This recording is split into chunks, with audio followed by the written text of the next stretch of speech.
Hello, choir. Great job with Sunday's anthem, I Am So Happy.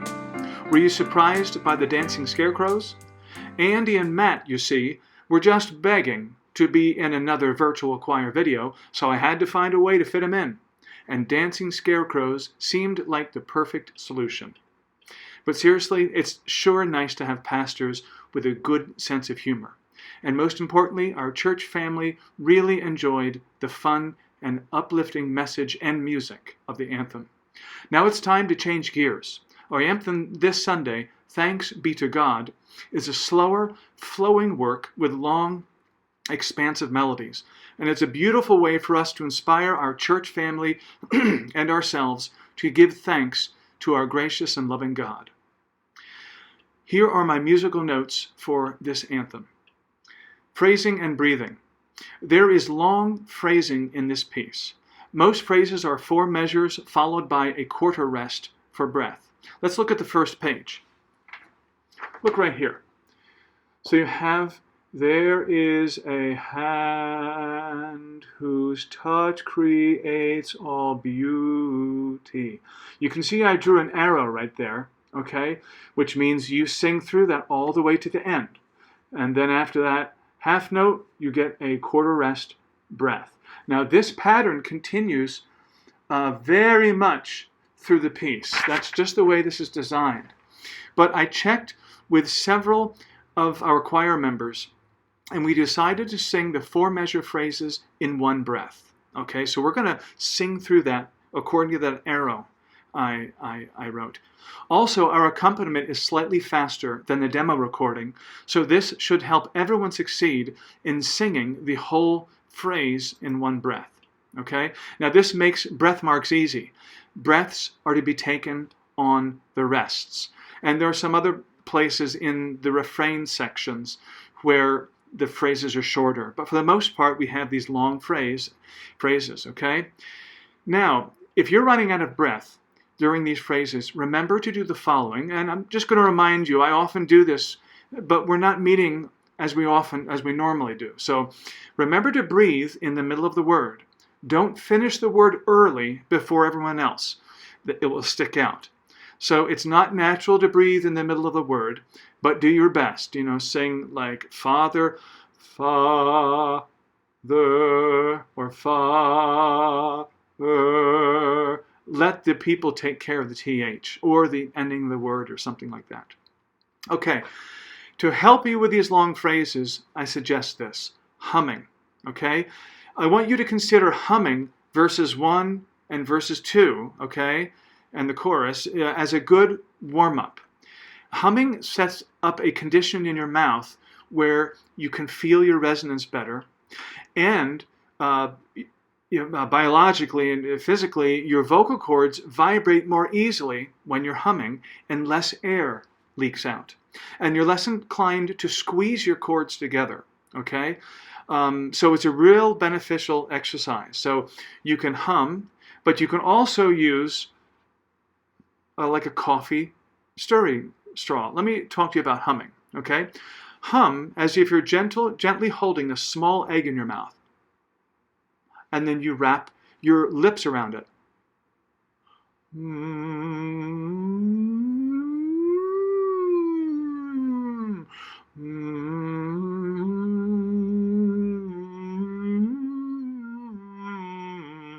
So you're not doing it too much. Just lower your jaw a bit, like you're comfortably fitting a small egg in there, or small something. Okay. Close your lips to create the hum, and I've just given you an example. You can also use the straw.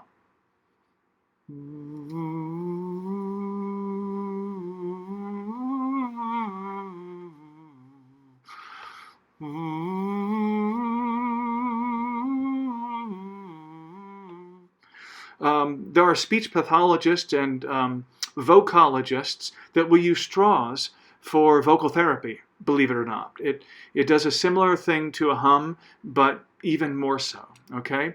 So I guarantee if you're having a hard time singing these long phrases in one breath, and you spend 2 or 3 minutes or maybe even 5 minutes humming through the song, you will find improvement. You'll find your your voice lasting longer and your breath being utilized better. Okay? All right, let's talk about form. There's only one repeat in this piece, and it's from verse 1 to verse 2. Let me show you that. And that's on the second page right here.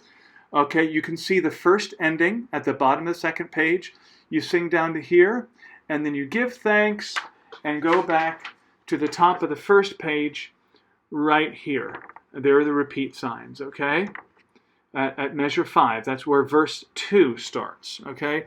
So that's pretty straightforward. And then when you finish verse 2, you can see the second ending down here, okay? So remember, when you're finishing verse 2 right here, you have to skip down to the second ending, and then there comes the key change to D flat major.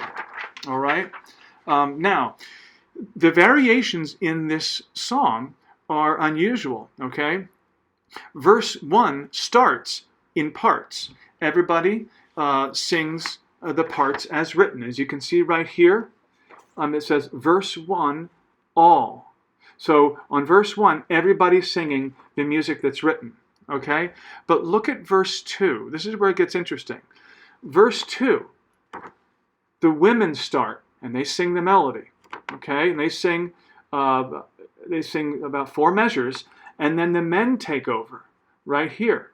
And men sing the melody, okay? Now we have to make sure we catch that.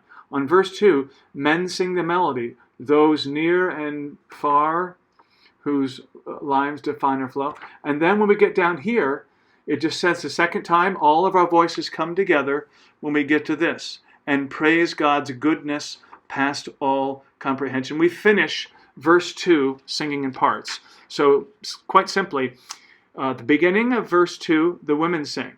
And then the men take over singing the melody. They both sing, women sing the melody, first 4 measures are verse 2. Then the men sing the melody, the second 4 measures are verse 2.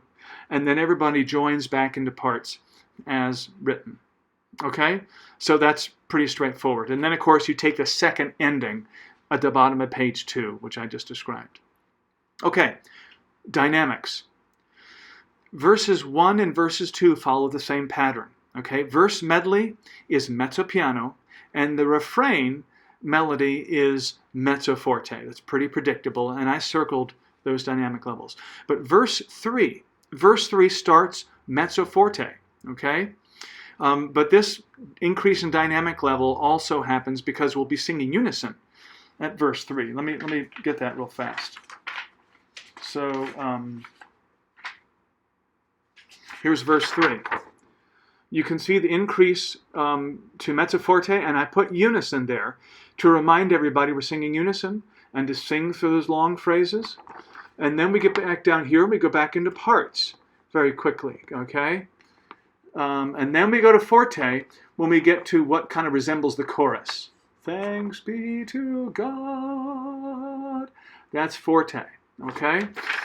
So let me see what else I have here. That's it for dynamics. Verses 1 and 2, verse melody is mezzo piano, the refrain is mezzo forte. Verse 3 starts out mezzo forte and increases to forte when we get to the chorus. Okay, and it keeps that intensity really all the way until the end of the piece. Okay, but when we approach the end of the piece, we gradually taper off in dynamic level. So this would be a forte up here, and then we back off to mezzo forte, back off to mezzo piano, and we finish the piece in mezzo piano. Oh, and I put a note there, smile. Really smile, don't just show your teeth.